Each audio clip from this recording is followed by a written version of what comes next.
In tonight's RJR Don and Poll, we look at the success of the reggae girls who have qualified for back-to-back FIFA World Cup tournaments.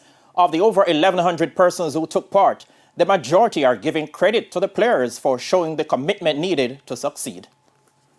The reggae girls' success has been a topic of debate ever since they qualified for the FIFA World Cup in 2019.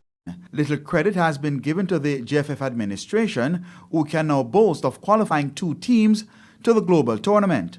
Incidentally, there was no mention of the JFF when poster Don Anderson went to the streets to ask Jamaicans the reason why the reggae girls made it to back-to-back World Cups. 42%, the largest single factor by far, said because of the greater commitment from the players. Greater commitment.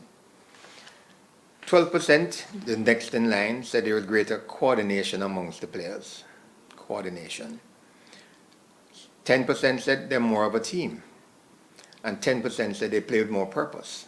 So we don't see anything about the management coming in here at all, which is interesting. But while former national coach Charlie Edwards agrees largely with those findings, he was quick to point out that previous teams were not short on commitment. These players could be giving a lot more commitment, but also we have had more issues with them also. So, it's the two-edged sword, and we have to be careful how we dissect it and look at it. But I do think that the commitment has been good, especially on the pitch. On the pitch performance, commitment and dedication has been superb, and I think that has contributed to where we are today.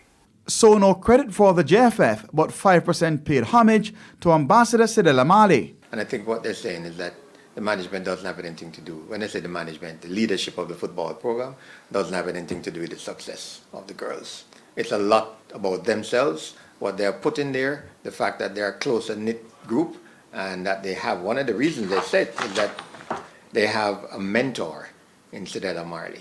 Edwards also agrees that Sidela is the engine of the program. It's not going to go down well for a lot of JFF people here saying that, but it is the truth. And the fact of the matter is that JFF does play a part in it because they still fund the program somewhat, and they still do organize some parts of the program. So we can't neglect them at all. But Sidela has been the driving force behind the program, and she has brought the professionalism to the program. And while the girls are celebrating, the reggae boys remain in the wilderness as their only success came 24 years ago. 5% felt it was easier to qualify for women's football.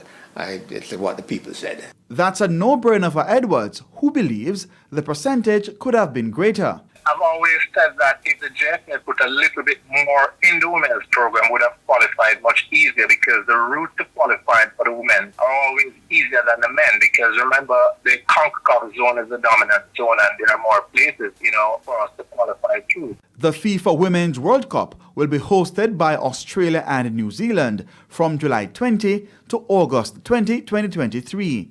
Keon Rayner reporting for TVJ Sports.